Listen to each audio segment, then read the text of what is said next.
había un término que no representaba a Dios, no era el nombre de Dios, pero era como alusivo, es más o menos como cuando decimos en una reunión, el que está en la primera fila de segundo. Él no se llama ni primera fila ni segundo, pero es una forma de identificarlo. Más o menos, o sea, no es muy exacto, pero nos da una idea. Más o menos ese va a ser el término Adonai o el término Elohí. Son términos que referían a Dios sin ser su nombre. Luego, con el correr del tiempo, eh, se va a empezar, se va a mezclar esas vocales hebreas en Adonai y se le va a agregar el tetragrama y va a aparecer el nombre Yahvé. Yahvé, Dios. Es ese el nombre que el pueblo de Israel va a tener desde el comienzo, mejor desde épocas muy antiguas, más o menos 1500 años antes de Cristo, desde la época subsiguiente a la salida de Egipto, de que llegan a la tierra prometida. Lamentablemente, con la reforma protestante en el 1500 y algo, o sea, casi 3000 años después, parte de lo que los protestantes quieren hacer es también diferenciar. Entonces le sacan 7 libros a la Biblia, los libros deuterocanónicos, otros trozos de algunos textos, y toman el tetragrama e involucran las vocales de la palabra Elohí, y aparece Jehová. Entonces, es válido, no es un nombre incorrecto, utiliza una dinámica similar, pero nunca fue un nombre utilizado en el pueblo de Israel. Nunca fue un nombre utilizado en la comunidad cristiana primitiva. Siempre fue un nombre de Yahvé, Dios. Y hoy identifica básicamente los trabajos y los textos del protestantismo. Pero el nombre desde el comienzo fue Yahvé. Ese nombre había que pronunciarlo con todo tipo de reverencias y con muchísima precaución para no irrespetar la santidad de Dios, ya que el nombre es la extensión del mismo Dios. Solamente el sumo sacerdote una vez al año en el santuario de Jerusalén, en el Santo Santorum, se atrevía a pronunciar el divino nombre de Yahvé. En otras ocasiones es simplemente llamado por sus atributos, el Todopoderoso, el Dios Altísimo, el Señor Dios de Sabaoth. Cuando hablamos del Dios de Sabaoth, hablamos del Dios de los ejércitos. Eso quiere decir esa expresión. De los ejércitos angelicales. Yahvé es el absolutamente santo.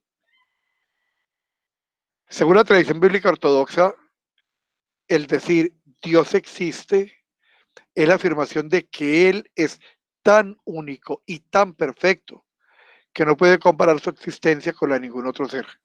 O sea, más allá de la existencia, más allá del ser.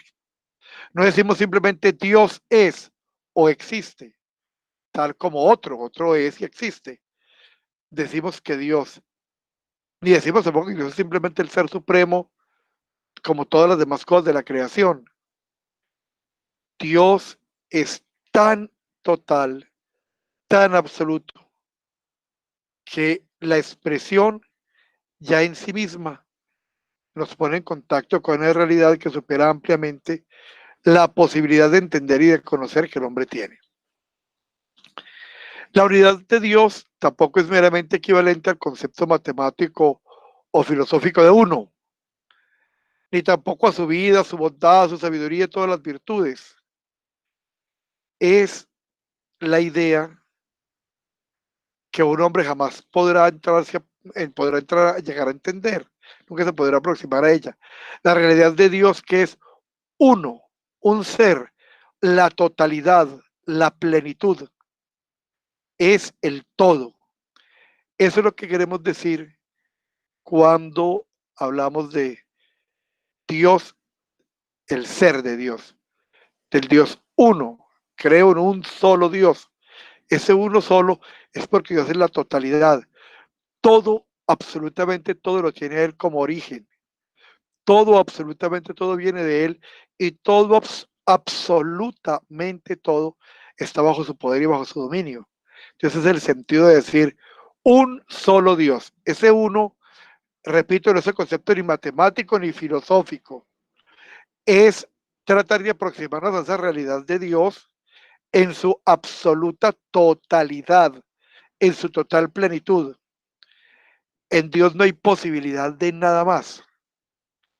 Por eso, cuando se analiza el concepto de Dios desde la filosofía, decimos que Dios es un motor inmóvil, porque todos los momentos se generan en él, pero en Dios ya no hay movimiento, porque Dios ya no puede ser más. Entonces la totalidad, la plenitud, es un acto puro. Ciertamente, pues podemos decir que Dios existe perfecta y absolutamente como aquel que es vida, bondad, verdad, amor, sabiduría, conocimiento, unidad, pureza, alegría, simplicidad, perfectos y absolutos. La perfección, o mejor, la superperfección, como somos capaces de entender a nosotros, no alcanza a significar la perfección y la plenitud que hay en Dios, porque hay cantidad de cosas que no conocemos y Dios es la plenitud también de esas que no conocemos. Es este mismo Dios a quien confesamos en la Divina Liturgia, cuando decimos el Dios inefable, incomprensible, invisible, indefinible, eterno y siempre el mismo. Es este Dios, Yahvé, el Dios de Israel. Es el que Cristo proclama, es su Padre. Es el Dios todopoderoso, conocido como Abba, Padre, y conocido a través de su Hijo, de Jesucristo, porque Él es el único que conoce a Dios. Nadie conoce al Padre sino el Hijo, nos va a decir el Señor en el Evangelio. Entonces es el único conocido y por tanto Jesús es el único que nos puede revelar al Padre. Entonces, viendo el Dios del Antiguo Testamento y el Dios de la Iglesia en el Nuevo Testamento, podemos conocer ciertos atributos o características de Dios. ¿Quién nos quiere leer, por favor, el texto de la primera de Juan? Yo, Padre. Por favor. Queridos, amémonos unos a otros porque el amor es de Dios. Y todo el que ama ha nacido de Dios y conoce a Dios. Quien no ama no ha conocido a Dios, porque Dios es amor. En esto se manifestó entre nosotros el amor de Dios, en que Dios envió al mundo a su Hijo único, para que vivamos por medio de él. En esto consiste el amor, no en que hayamos amado a Dios, sino que Él nos amó y nos envió a su Hijo como víctima de expiación para el perdón de nuestros pecados. Queridos, si Dios nos ha amado de esta manera, también nosotros debemos amarnos unos a otros. A Dios nadie le ha visto nunca, pero si nos amamos unos a otros, Dios mora en nosotros, y podemos decir que su amor ha llegado en nosotros a la perfección. En esto reconocemos que moramos en Él y Él en nosotros, en que nos ha dado su Espíritu. Y nosotros que hemos visto, podemos dar testimonio de que el Padre ha enviado a su Hijo como Salvador del mundo. Si uno confiesa a Jesús como Hijo de Dios, Dios mora en Él y Él en Dios. Y nosotros hemos conocido y creído en el amor que Dios nos tiene. Dios es amor, y el que se mantiene en el amor se mantiene en Dios y Dios en él. Entonces, miren, nos van a dar una aproximación a la comprensión de Dios. Recordemos que a Dios nadie lo ha visto. Cuando en el monte Sinaí, Moisés le dice, déjame verte, el Señor le dice, nadie me ha visto y ha podido seguir viviendo. Entonces, es una figura que nos muestra que es tal la grandeza de Dios que por más que se eleve el hombre en sus capacidades cognitivas, nunca podrá ni vislumbrar siquiera la sombra de tanta grandeza. Entonces, la posibilidad de hacer una aproximación epistemológica, una aproximación intelectual, siempre será infinitamente reductora de la condición de Dios. Sin embargo, hay una forma tal cual el nombre, yo soy esto, sea, de no poderlo definir, de no poderlo concretar en ideas, pero de experimentarlo y tenerlo, y es en el amor. El amor es la expresión más noble que puede tener el ser humano y es la fuerza más importante que existe. Nada, absolutamente nada, tiene tanta fuerza en la vida del hombre como el amor. Por amor se puede llegar a dar la vida.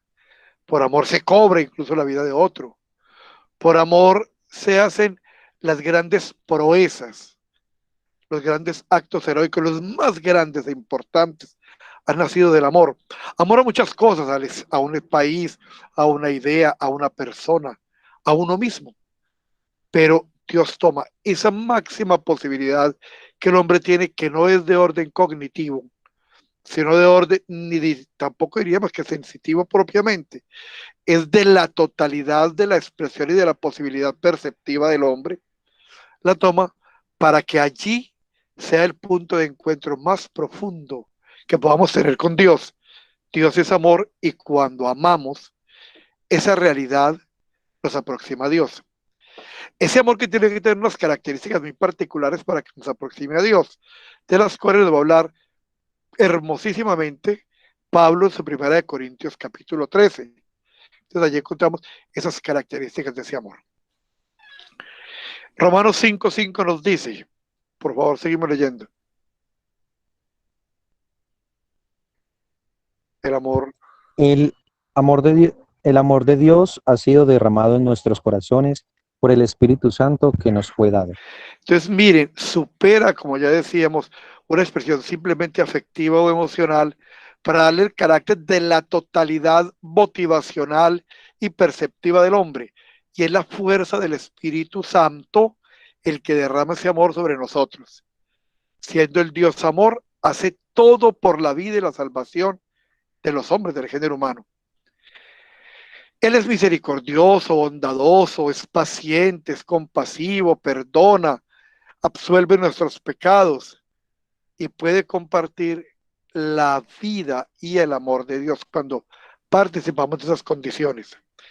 En, Él mora en nosotros por la acción del Espíritu Santo y a través de nuestra disponibilidad de amar. Se lo recuerda también en el Salmo 103 los atributos de Dios. Por favor, nos lees, Julián.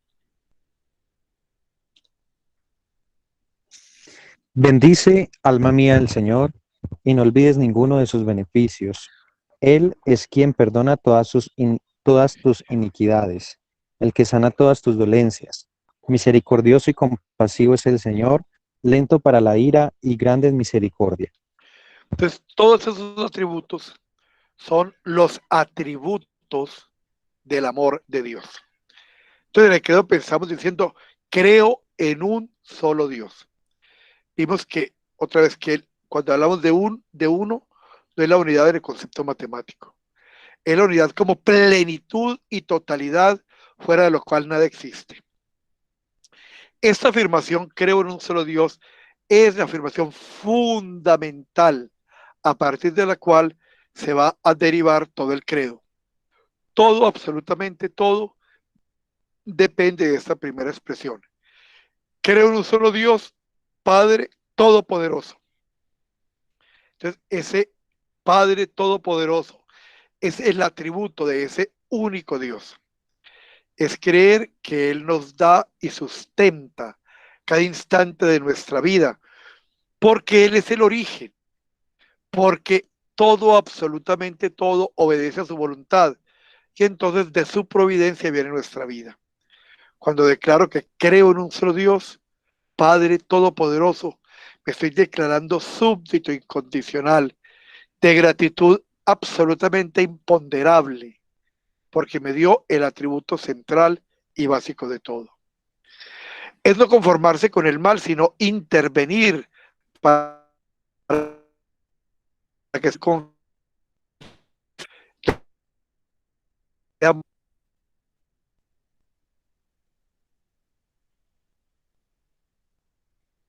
Por favor, ¿quién nos ayuda a leer?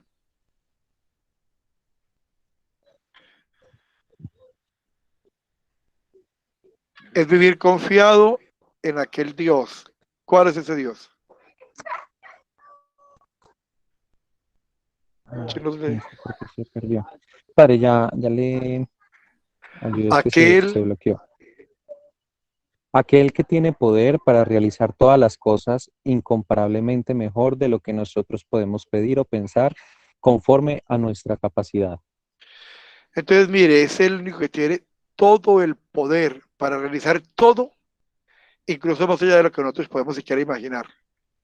Y que quiere utilizarnos como sus instrumentos. ¿Cómo que como instrumentos? No es que nos cosifique, sino que nos lleva a participar con Él de su plan amoroso. Es aceptar el desafío de asumir la misión que nos da el Señor, aun cuando seamos conscientes de nuestra debilidad, pues sabemos que mi gracia te basta, pues mi fuerza se realiza en la divinidad, como dice San Pablo en la segunda carta a los Corintios. Entonces es el Dios único, vivo y verdadero. Hoy nos suena muy fácil ser monoteísta en la medida en que vivimos toda la época del racionalismo, fue claro, y a partir de los postulados filosóficos, que lo igual no existe, lo sabemos por la filosofía, y además que en todo el proceso tiene que haber un principio. Entonces es fácil entender el concepto monoteísta, el concepto de un solo Dios, del único. Y no fue así en la antigüedad. Había otros paramentos a partir de los cuales era más fácil entender que eran muchos. Incluso era muy pobre el pueblo que era monoteísta, no tenía sino un solo Dios. En cambio, otros tenían muchos dioses. El testigo más fiel del Dios único, vivo y verdadero, ha dado testimonio de sí mismo diciendo, ¿qué dice el libro del Éxodo? Yo soy el Señor tu Dios, no tendrás otros dioses delante de mí. Yo soy el Señor tu Dios y no tendrás más dioses. Lo que nos va a decir porque yo soy un Dios celoso. El Dios único se anunció progresivamente, encontrando las almas de los justos que fueron como candelabros que brillaron las tinieblas. Juan nos dice, la Y tu introducción al luz Evangelio brilla de en Juan, las tinieblas, y la luz brilla en las tinieblas, y las tinieblas no la comprendieron. es la introducción al Evangelio de Juan, cuando está hablando de que el verbo se hizo carne y habitó entre nosotros. El único Dios vivo y verdadero se anunció al pueblo y el pueblo entero decía, creo en un solo Dios. Sin embargo, a pesar de esto, la fe no fue un misterio que se da de la noche a la mañana. No fue simplemente que se proclamó y todo el mundo adhirió a él, no solo de palabras, sino en la profundidad de su ser. Va a pasar todo un tiempo. Va a tener que refrendarse desde la cultura, desde el ente cognitivo de cada uno de ellos, para que forme a ser parte de su vida. Además, cuando se proclama en el Concilio de Nicea, todavía es fuerte la influencia cultural del politeísmo. El Dios único envió a los hombres a su Hijo, el Señor Jesucristo, a fin de destruir la oscuridad y sembrar el grano de la fe en un solo Dios vivo y verdadero. Ese concepto de vivo, pues parecería que sobra, pero es muy importante. Miren, filosóficamente podemos llegar a concluir que hay un ser superior. Hay distintos caminos, desde la contingencia, desde el motor inmóvil, desde la ley de la causalidad, en fin, desde el orden, desde muchas cosas, podemos llegar a concluir que hay un Dios. Pero ese Dios de los filósofos es simplemente un ente, un principio, una idea. Nuestro Dios es vivo, es persona.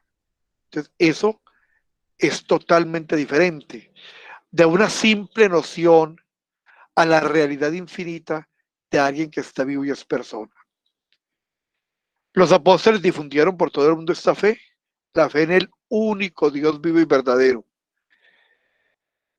Los apóstoles trataron entonces de despejar toda la cizaña de la idolatría que se complacía en presentar múltiples divinidades. Dios Padre. Creo en un solo Dios, Padre omnipotente. Dios Padre. ¿Desde cuándo? Padre, desde la eternidad. Dios es el Padre de quién y Padre desde cuándo. Entonces, es el Padre de nuestro Señor Jesucristo. Y desde siempre y para siempre. A ver, tratemos de aproximarnos al concepto de eternidad. Eternidad va a significarnos que no tiene principio, no tuvo principio y nunca tendrá fin. Ese concepto es absolutamente imposible de asimilar por la mente humana. Algo que nunca, nunca inició y nunca, nunca, nunca terminará. Sobrepasa la capacidad incluso imaginativa del hombre. Eh, Hay una explicación desde la filosofía aristotélica y es que el tiempo es considerado como la medida del movimiento sucesivo, con dos referentes, el antes y el después. Entonces lo que sucede en la medida que se está interactuando y trabajando. Pero todo eso, todo, absolutamente todo eso, se, dígale al padre que estoy en clase, se despeja cuando vemos que como en Dios no hay movimiento, en Dios no hay sucesión, entonces al no haber movimiento no hay tiempo.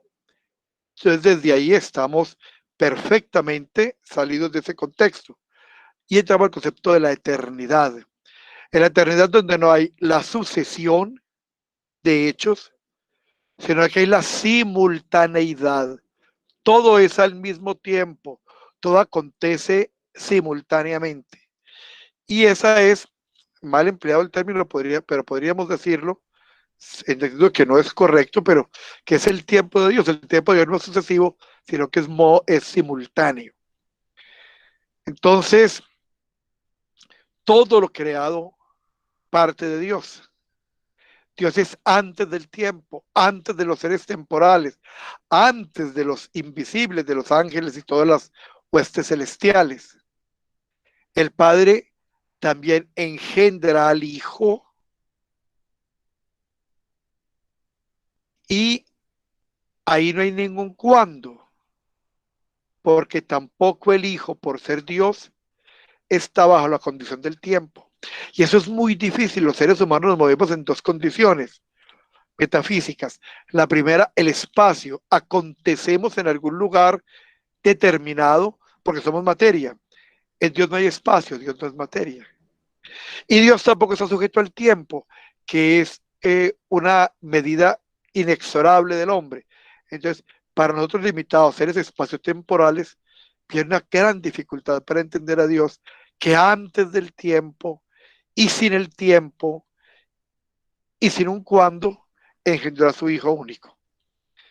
Alguien trataba de explicarlo diciendo que como es el amor de Dios del que procede, del que en el que engendra al Hijo, el solo hecho de Dios, que es amor, existir y manifestarse, hizo que el Hijo inmediatamente se manifestara. ¿Cuándo?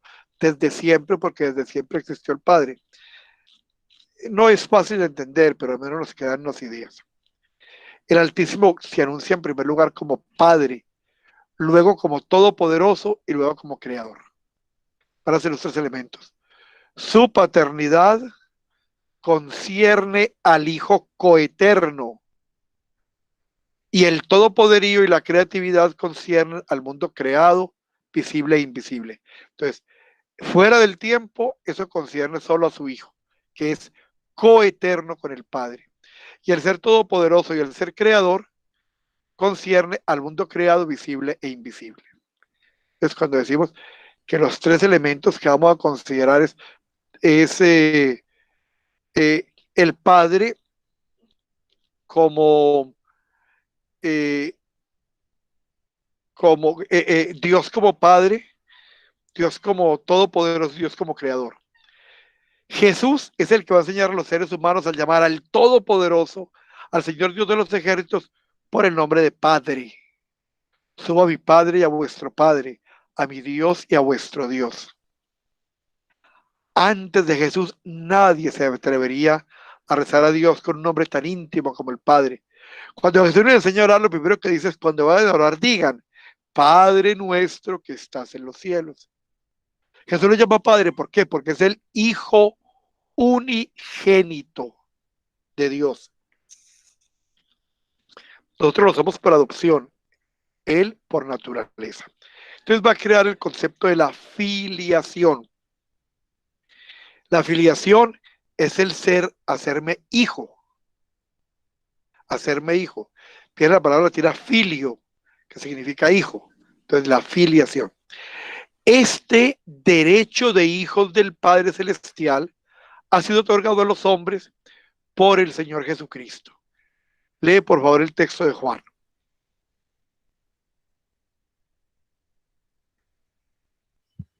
No llamaréis, Pero a perdón, el de todos, Juan, pero a todos los que, pero a todos los que lo recibieron les dio el poder de llegar a ser hijos de Dios. entonces miren, esta parte es fundamental. Hemos recibido la filiación divina. Jesucristo nos hace hijos de Dios Padre y sus hermanos. Jesucristo es el hermano mayor nuestro, porque compartimos el mismo Padre. En el Concilio de Nicea, que se celebra en el año 325, los 318 padres conciliares redactaron los 7 primeros artículos del credo. El credo, como vimos en la clase pasada, tiene 12 artículos. Esos 7 primeros están redactados en el Concilio de Nicea y nos van a llevar a nosotros a la imagen de Dios y le van a dar 3 nombres a Dios, como ya lo dijimos: Padre, Todopoderoso y Creador. ¿Por qué el Altísimo es Padre? Porque Él engendra a nuestro Señor Jesucristo antes del tiempo y de la creación de todo, del mundo, de todo lo existente, antes de todo.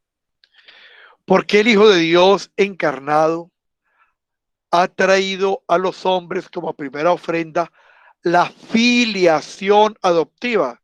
O sea, esa filiación, porque Jesucristo que se encarna, Hijo de Dios, lo primero que hace es hacernos hijos de su mismo Padre, por lo cual lo podemos llamar Padre. ¿Padre a quién? A su Padre, al Padre de Jesús. Y nuestro Señor Jesucristo no solo nos ha permitido llamar Padre al Altísimo, al único, al vivo y verdadero, sino que nos ha ordenado. ¿Qué nos ordena el Evangelio de Mateo, capítulo 23? Lee, por favor. No llaméis a nadie Padre vuestro en la tierra, porque uno solo es vuestro Padre, el del cielo. Muy bien. Entonces queda absolutamente claro el concepto de filiación. San Irineo de León, uno de los padres de la iglesia, era muerto el año 202, nos dice: en su amor ilimitado, Dios se hizo lo que nosotros somos para que nosotros pudiéramos hacernos lo que Él es. En su amor ilimitado, Dios se hizo lo que nosotros somos, humanos, para que nosotros pudiéramos hacernos lo que Él es. O sea, para que podamos ser hijos de Dios. El Dios Todopoderoso es conocido como Padre mediante su Hijo Jesucristo. Nadie puede llamar Padre a Dios si no es por Cristo y el don del Espíritu Santo, que es el que hace la filiación. Es el que concreta la invitación que Jesús nos hace. Y así lo proclamamos en la Divina Liturgia. Cuando vamos a hacer la motivación al rezo del Padre Nuestro, la monición, decimos: y haznos digno soberano de atrevernos a invocarte con confianza y sin condenación a ti, Dios Padre Celestial, y decirte: Padre Nuestro. Miren qué lindo que a veces nos pasa de largo en la liturgia esa monición al Padre Nuestro. Y haznos digno soberano de atrevernos a invocarte con confianza y sin condenación a ti, Dios Padre Celestial, y decirte: Padre Nuestro. La Biblia nos enseña que la persona humana es creada a imagen de Dios. Para nosotros tiene un gran significado. Hemos sido creados a imagen y semejanza. Esa imagen de Dios se significa la Trinidad.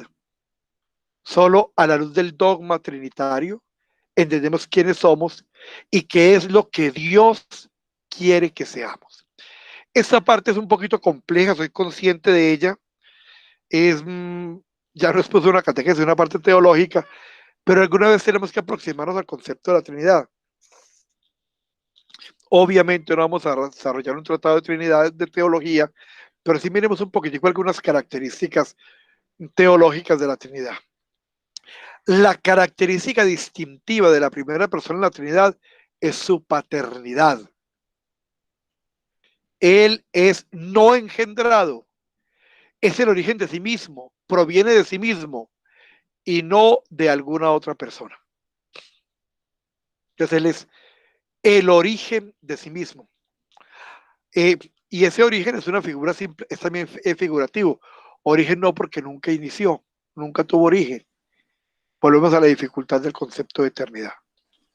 La característica distintiva de la segunda persona es la filiación. Aunque es igual al Padre y es coeterno con Él, fue engendrado. No prescinde de fuente y origen, sino que se origina en el Padre y brota de Él. Es engendrado por Él y nace de Él desde toda la eternidad, antes de los siglos, como dice el credo. Y la característica de la tercera persona es la procesión. Al igual que el Hijo, se origina en el Padre y brota de Él, pero tiene relación con el Padre distinta a la del Hijo, porque Él no es engendrado desde toda la eternidad, sino que es precedido, procede del Padre. Entonces, el Padre sin origen, el Hijo engendrado y el Espíritu procedido. Los cristianos llamamos a Dios Padre porque el Espíritu Santo, por el Espíritu Santo, llegamos a ser hijos de Dios, como lo dice San Pablo en su carta a los Gálatas. Pero al llegar la plenitud de los tiempos, envió Dios a su Hijo, nacido de mujer, nacido bajo el régimen de la ley, para rescatar a los que se hallaban sometidos a ella y para que recibiéramos la condición de hijos. Y dado que sois hijos, Dios envió a nuestros corazones el espíritu de su Hijo, que clama, Abba Padre, de modo que ya no eres esclavo, sino hijo, y si eres hijo, también heredero por voluntad de Dios. Miren todo lo que se origina desde la filiación. Vamos a quedarnos pues simplemente como en ese pasoncito elemental de la Trinidad para abordar el tema pues que más profundidad se requiere ya fundamentos mayores, pero empezamos a entender estos elementos de la característica de cada una de las personas de la Trinidad. Nuestro Dios es el Sadai, el Dios Todopoderoso. Miren esta cita de Génesis 17:1. Cuando Abraham tenía 99 años, se le apareció Yahvé y le dijo, Yo soy el Sadai, Dios Todopoderoso. Anda en mi presencia y sé perfecto. El Sadai, Dios mismo declara que Él es omnipotente, o sea que todo lo puede, que es todopoderoso, porque Él es el origen de todo y el que pone las condiciones de todo, y todo está bajo su dominio. Dios se refiere a sí mismo como el Sadai, es Dios mismo el que lo declara, no es otro. Cuando confirma su pacto con Abraham en la montaña, es el nombre que va a recibir en el libro de Jacob. Y según el libro del Éxodo, Éxodo 6 nos dice, Dios habló a Moisés y le dijo, Yo soy Yahvé. Me aparecí a Abraham, a Isaac y a Jacob como el Sadai, pero mi nombre de Yahvé no se lo di a conocer. entonces, el que conocía, él conocía a los patriarcas, a Abraham, a Isaac y a Jacob. Entonces, el nombre de Sadai es la unión del pronombre relativo Shah y la palabra Dai, que significa suficiente. ¿Qué significa? Que todo lo puede, que Él es suficiente, que nada escapa así. De ahí lo convertimos en todopoderoso. Podríamos establecer una definición del Sadai como el Dios omnipotente que testifica de sí mismo y con especiales muestras de poder. En Él subsiste toda la naturaleza, porque Él es el origen de toda. Dios Todopoderoso, ese atributo es el único que se menciona en el credo. Creo en un solo Dios, Padre Todopoderoso o Padre Omnipotente, en fin, que va a decir lo mismo. Es el único atributo de Dios que se va a mencionar en el credo.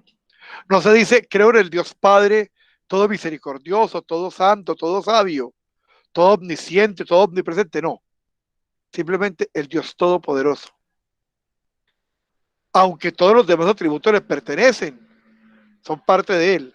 ¿Por qué esto? Porque ese atributo constituye la razón que justifica que creamos. La fe es el principio de la religión y, por tanto, la omnipotencia de Dios es el comienzo y el primero de sus atributos. No seríamos capaces de creer en él si no fuera omnipotente, si no fuera todopoderoso. Miremos estas dos citas de Mateo y de Lucas. No se venden dos pajarillos por un as. Perdón, no se venden dos pajarillos por un as. Pues bien, ni uno de ellos caerá en tierra sin el consentimiento de vuestro Padre.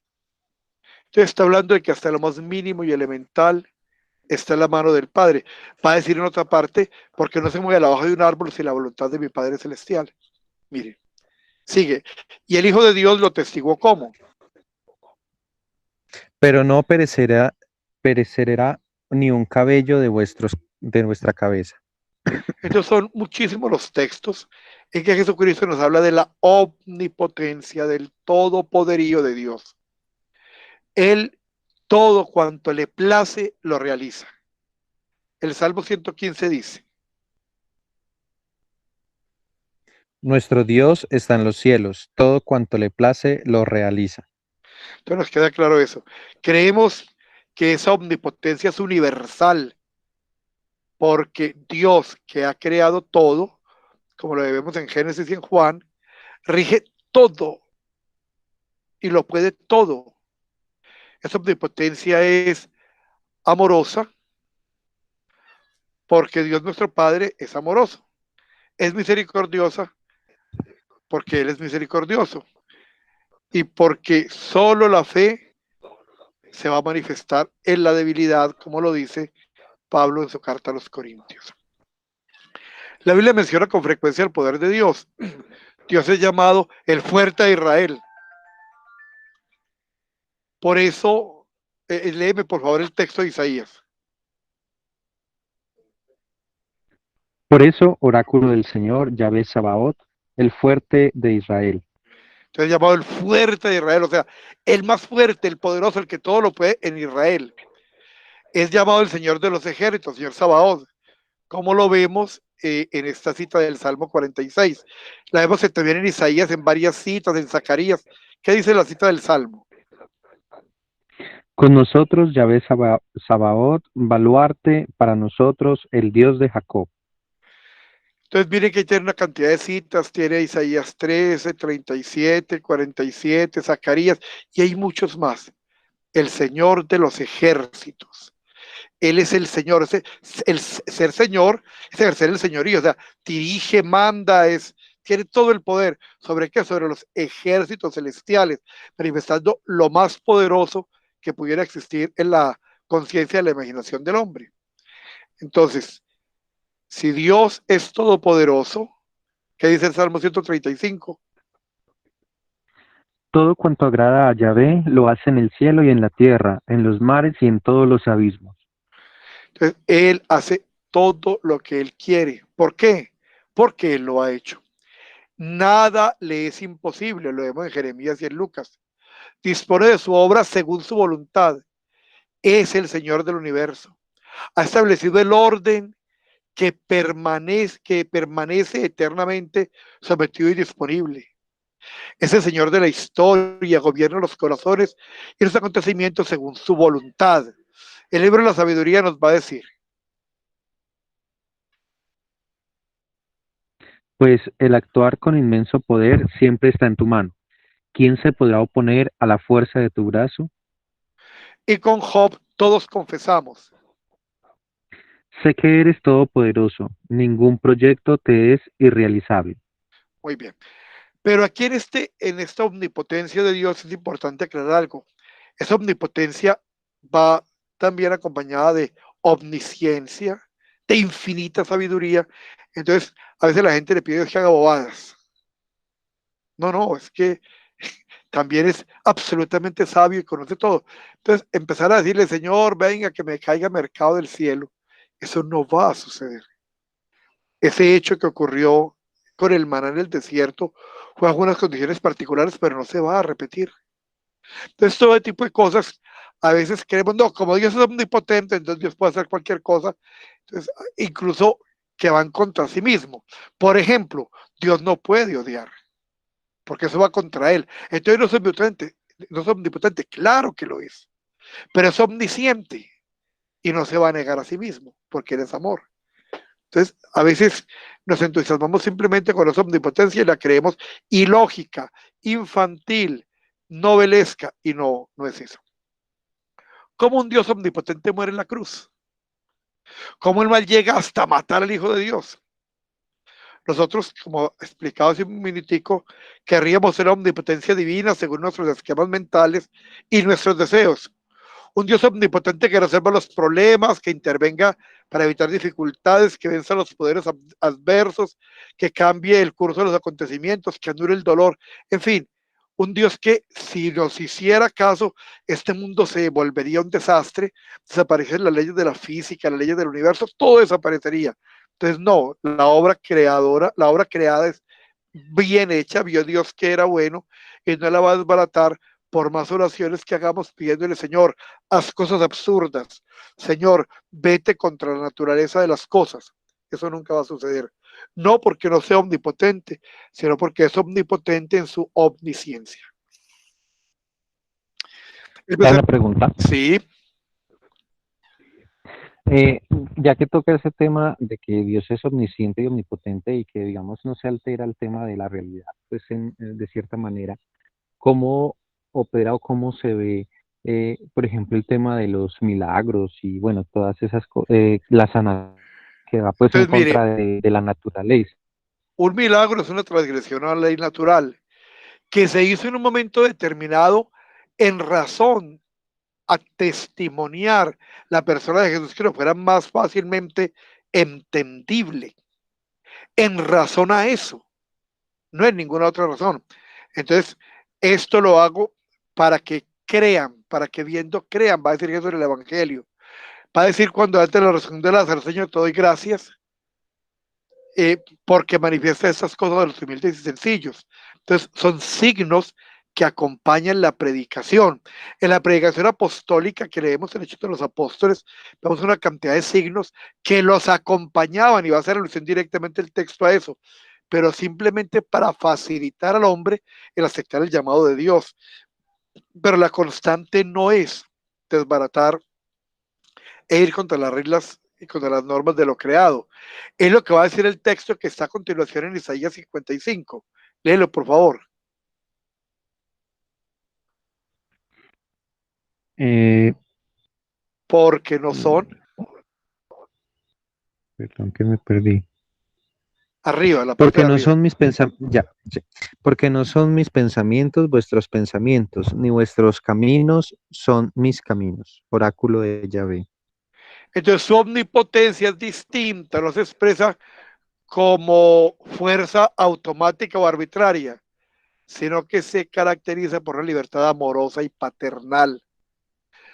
Porque a veces nosotros, como el niño dice, papá, si usted tiene plata en el bolsillo, cómpreme eso que es venenoso. No lo compras, que no tiene plata, no, sí tiene plata, pero sabe que no conviene. Entonces muchas cosas Dios no nos las concede, no porque no pueda, sino porque no nos conviene. Por eso se caracteriza por una libertad amorosa y paterna. Solo quien es verdaderamente poderoso puede soportar el mal y mostrarse compasivo. Solo quien el poderoso, eh, solo quien es poderoso puede ejercer plenamente la fuerza del amor. Y Dios, a quien pertenecen todas las cosas, revela su fuerza amando todo y a todos en una paciente espera de la conversión nuestra. Los hombres a quienes desea tener como hijos. Dios espera nuestra conversión. El amor omnipotente de Dios no conoce límites. Pablo nos dice en los Romanos. No se reservó a su propio Hijo, sino que lo entregó por todos nosotros. Porque convenía, porque lo necesitábamos, entregó a su propio Hijo, al que ama de una forma perfecta e imposible de ser más, porque el amor de Dios es infinito. A él, a quien lo ama de esa manera tan absolutamente inimaginable, lo entregó por nosotros, porque sabía que convenía. Hay cosas insignificantes que a veces pedimos y no nos concede, no porque no pueda, sino porque no nos conviene. Dios Padre Todopoderoso luego resucita al Hijo. Leamos ese texto de 1 Corintios. El último enemigo en ser destruido será la muerte. Y cuando este ser corruptible se revista de incorruptibilidad y este ser mortal se revista de inmortalidad, entonces se cumplirá lo que está escrito. La muerte ha sido devorada por la victoria. ¿Dónde está, oh muerte, tu victoria? ¿Dónde está, oh muerte, tu aguijón? Y entonces nosotros, liberados del pecado, podemos acceder a nuestra realidad de hijos de Dios. Entonces vamos no sé cómo estamos en el tiempo, ya es la hora. Vamos a terminar con unas preguntitas para centrar en ideas cortas, en pequeñas pildoritas, lo que hemos visto de Dios. ¿Por qué no se dice en el símbolo de la fe, en el credo, simplemente creo en Dios, sino con la adición en un solo Dios, para contradecir el error de quienes creían que había muchos dioses? El credo fue escrito en un tiempo concreto y en ese momento había muchos que hablaban de que había muchos dioses. ¿Por qué no nos enseña la Sagrada Escritura sobre la unidad de Dios? Miren las palabras que tomamos del apóstol Pablo.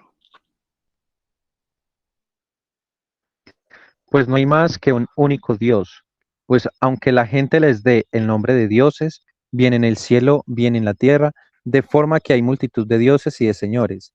Para nosotros no hay más que un solo Dios, el Padre, del cual proceden todas las cosas y para el cual existimos, y un solo Señor Jesucristo, por quien existen todas las cosas y nosotros por él.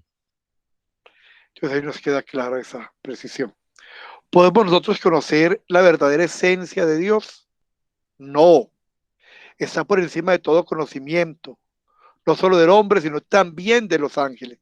Nadie está en capacidad de comprender la grandeza infinita de Dios.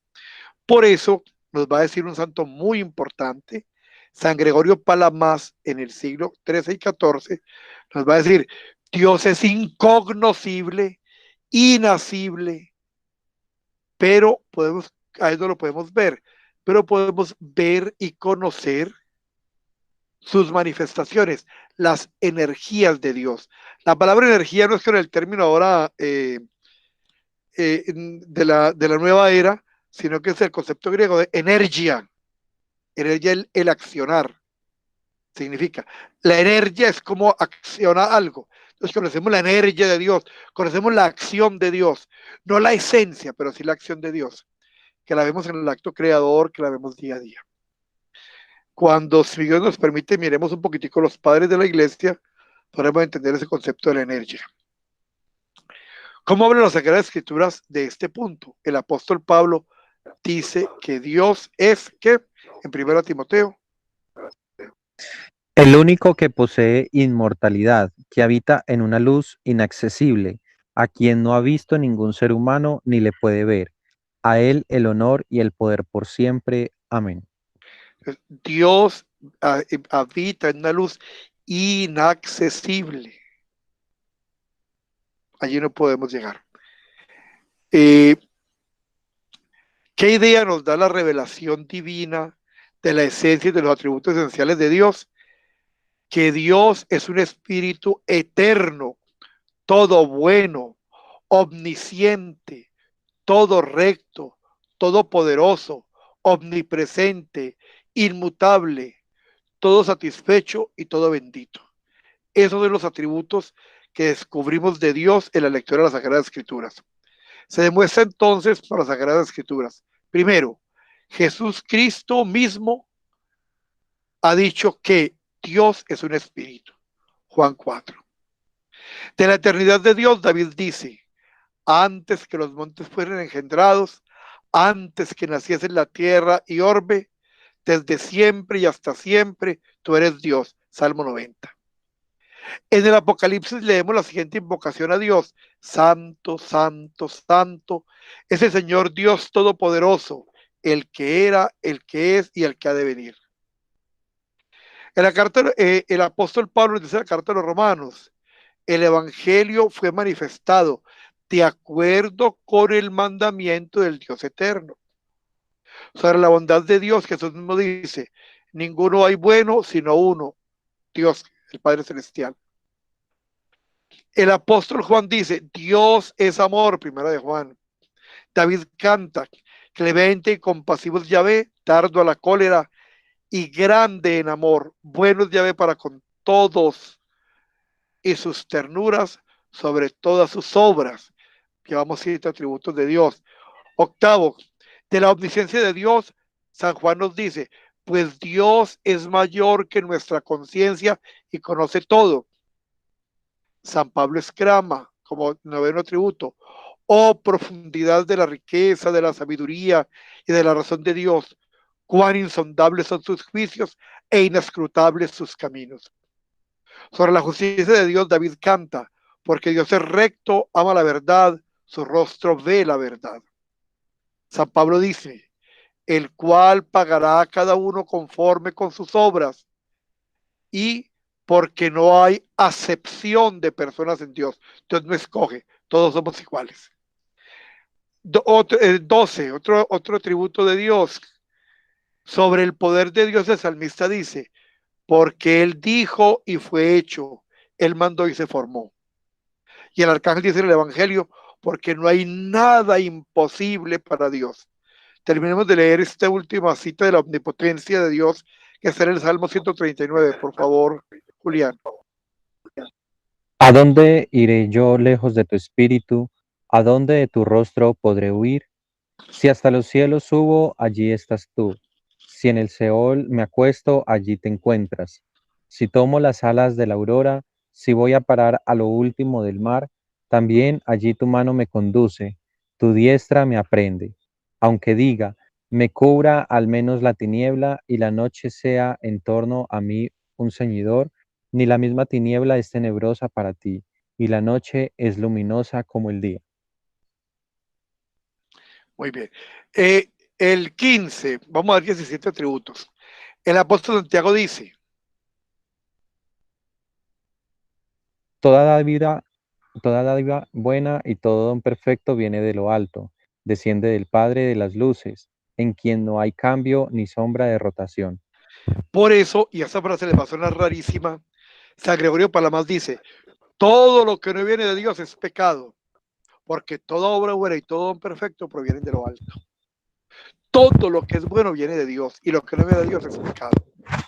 Luego lo comprenderemos, pero es como irle entendiendo un poquitico de la teología. Toda obra buena y todo don perfecto provienen necesariamente de Dios. Lo que no viene de Dios es pecado.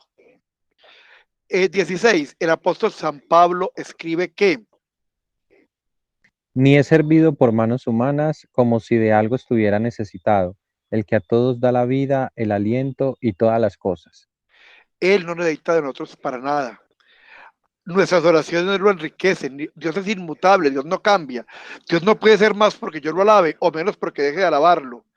Esa alabanza y adoración sirve para mí mismo, no para Dios. Y 17. El mismo apóstol llama a Dios: Único soberano, el Rey de los reyes y el Señor de los señores. si Dios es espíritu, como las Sagradas Escrituras le ascriben partes del cuerpo, como corazón, ojos, oídos y manos. Eso lo llamamos antropomorfismo. Son expresiones coloquiales que utiliza la Sagrada Escritura simbólicamente. Las debemos entender en un sentido figurado y espiritual. Por ejemplo, el corazón de Dios significa su bondad, su amor. Los ojos y oídos significan su omnisciencia, las manos su poder. Si Dios es omnipresente, ¿por qué se dice que está en el cielo o en el templo? Dios está en todas partes, en los cielos, tiene una especial presencia. manifestada en su gloria eterna. En los templos hay una especial y misteriosa presencia en la Eucaristía. Jesucristo dice, donde están dos o tres congregados en mi nombre, allí estoy yo en medio de ellos. Son las últimas preguntas. ¿Cómo debe entenderse la palabra del símbolo de la fe? Creo en un solo Dios, Padre omnipotente.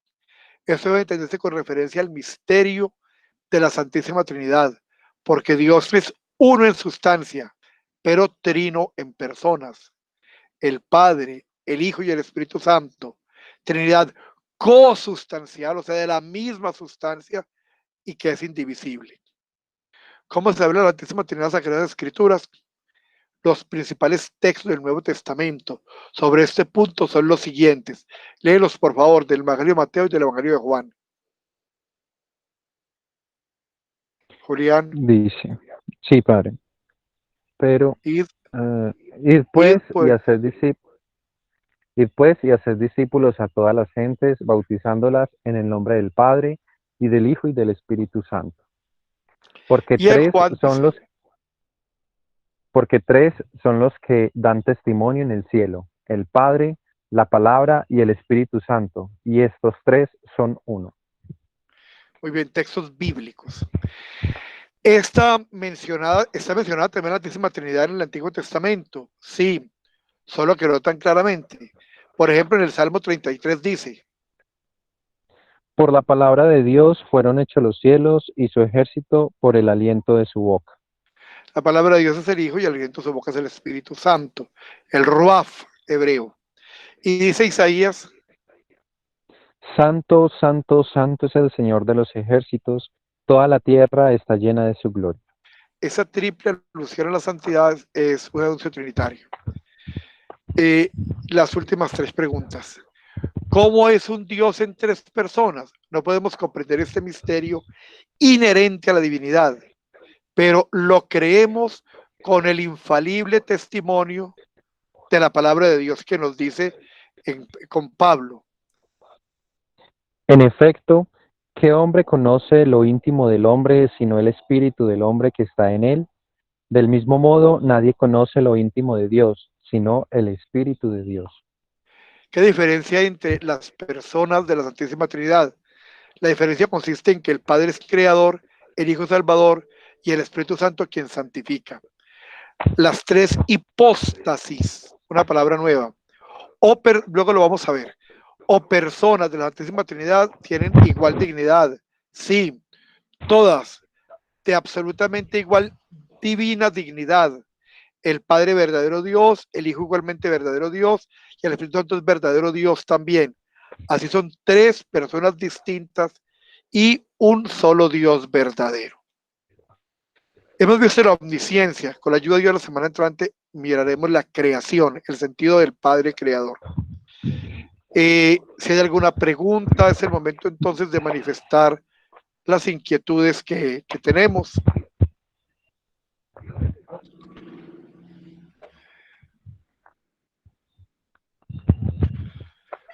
A ver, ¿quién nos quiere hacer alguna pregunta? ¿Quién no quedó claro?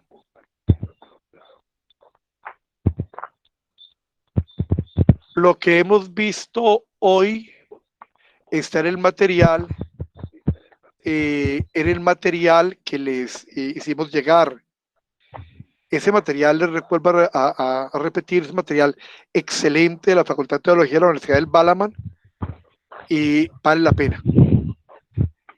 Si uno pregunta el nombre de Jehová, ya explicamos, es el tetragrama al cual luego que se quiso mencionar el nombre de Dios, es un proceso que en otro momento lo veremos, se le sumó las letras de la palabra Adonai, que era un indicador de Dios, no su nombre.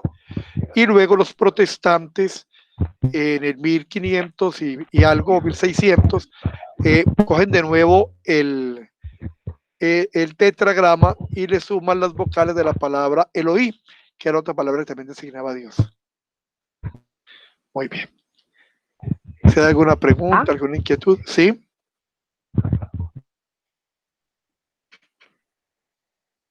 ¿Quién quiere decir algo?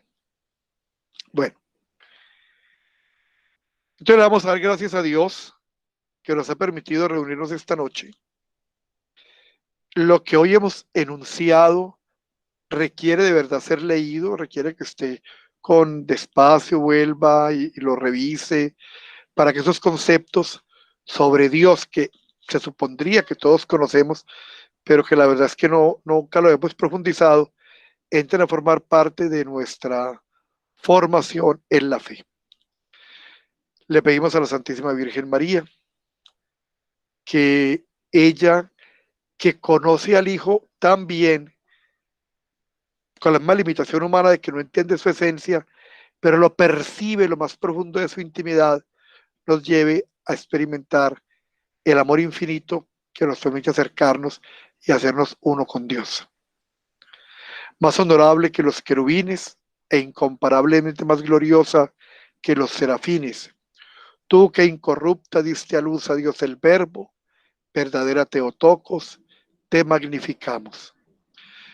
A todos les debe haber llegado la información, tenemos ya un canal en YouTube, ese canal están subidas las misas, las Eucaristías dominicales y vamos a empezar a subir también las clases que hemos grabado. Una feliz noche, que Dios los bendiga. En nombre del Padre, del Hijo y del Espíritu Santo. Amén.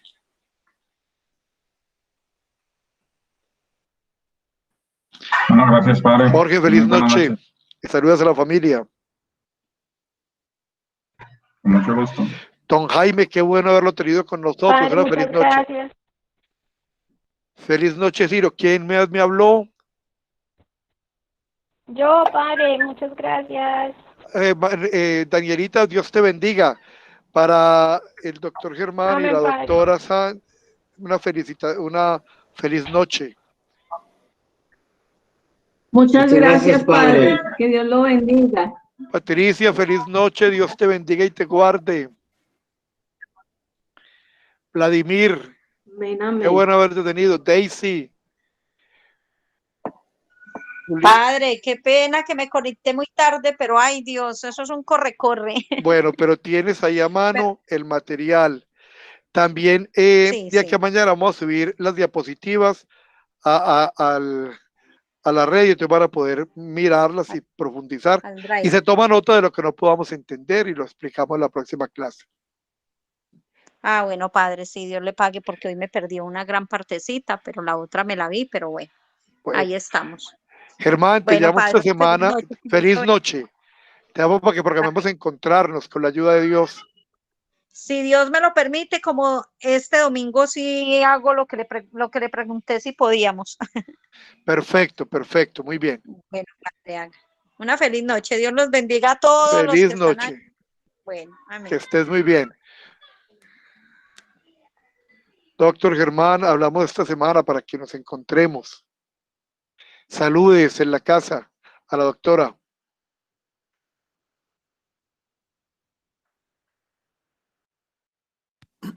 Bueno, padre, muchas gracias. Nos vemos esta semana. Yo le digo a ella.